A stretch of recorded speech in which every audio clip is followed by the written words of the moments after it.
আজি এই ভিডিঅ'টো আপোনালোকৰ কাৰণে প্ৰস্তুত কৰিছোঁ, য'ত আপোনালোকক মই জনাবলৈ চেষ্টা কৰিম ডিব্ৰুগড় বিশ্ববিদ্যালয়ৰ বিশেষকৈ অৰিজিনেল চাৰ্টিফিকেটৰ ওপৰত। আৰু সাধাৰণতে যিখন অৰিজিনেল চাৰ্টিফিকেট সেইটো আপোনালোকে দুটা ধৰণেৰে সংগ্ৰহ কৰে, সেইটো আপোনালোকে হয়তো জানে।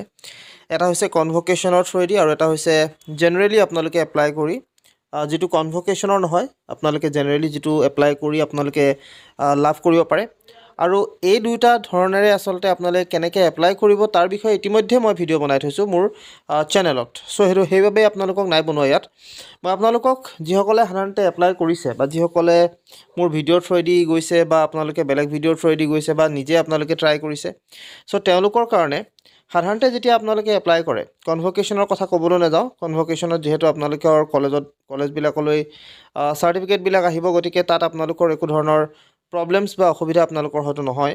কিন্তু যিসকল সাধাৰণতে জেনেৰেলি এপ্লাই কৰে, চ' জেনেৰেলি এপ্লাই কৰাসকলৰ কাৰণে সাধাৰণতে যেতিয়া তেওঁলোকে এপ্লাই কৰে, তেওঁলোকে বহুতো আচলতে মোক কমেণ্ট কৰে, বিভিন্ন আচলতে প্ৰশ্ন তেওঁলোকে সোধে।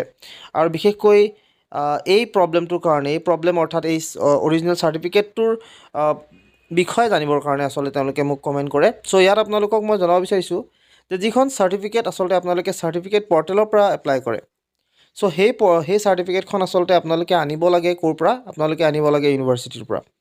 এতিয়া বহুতে এনেকুৱা কমেণ্ট কৰে যে মোৰ আচলতে যিখন চাৰ্টিফিকেট, সেই চাৰ্টিফিকেটখন যেতিয়া মই চাইছোঁ, আপোনালোকৰ চোৱাৰ লগে লগে তাত আপোনালোকক কি দেখুৱাইছে বুলি কয়, বিভিন্নজনে কয় যে প্ৰচেছিং দেখাই আছে, কিছুসকলে কয় যে ছাবমিটেড দেখাইছে।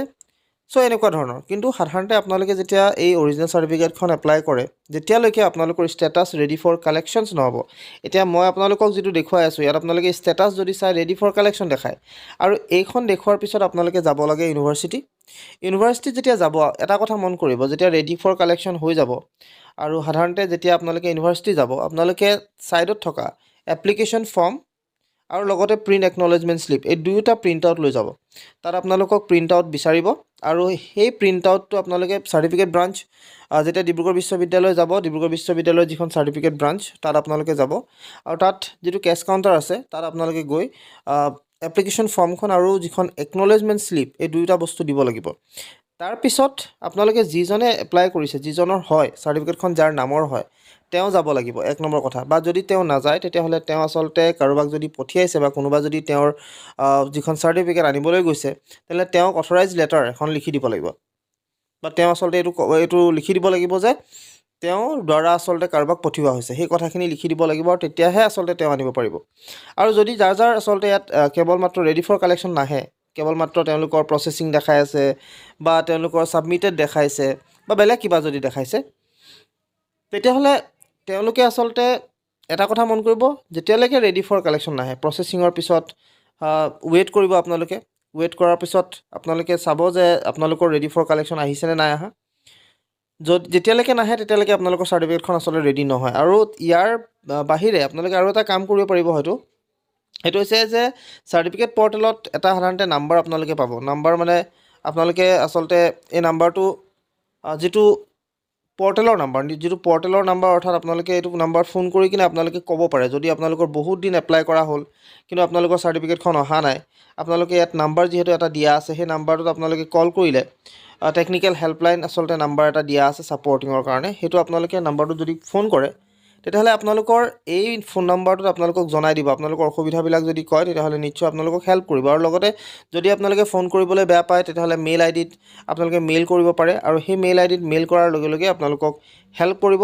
বা আপোনালোকে এটা কামো কৰিব পাৰে, যদি আপোনালোকে বহুত দিন হৈ যায়, অসুবিধা পাইছে, ফোন নম্বৰত যদি আপোনালোকৰ লগা নাই, তেতিয়াহ'লে আপোনালোকে ইয়াৰ পৰিৱৰ্তে আপোনালোকে এটা কাম কৰিব পাৰিব যে ইউনিভাৰ্চিটিলৈ গৈ আপোনালোকে তাত সুধিব পাৰে, তেওঁলোকেও হেল্প কৰিব বিভিন্ন ধৰণৰ ক্ষেত্ৰত।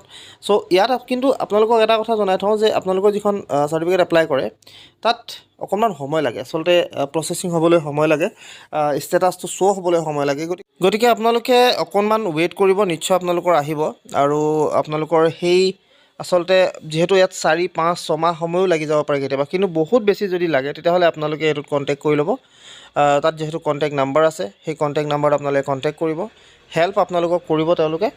আৰু যদি কিবা থাকে, ডকুমেণ্টছৰ কথা থাকে, তেতিয়াহ'লে আপোনালোকক জনাই দিব।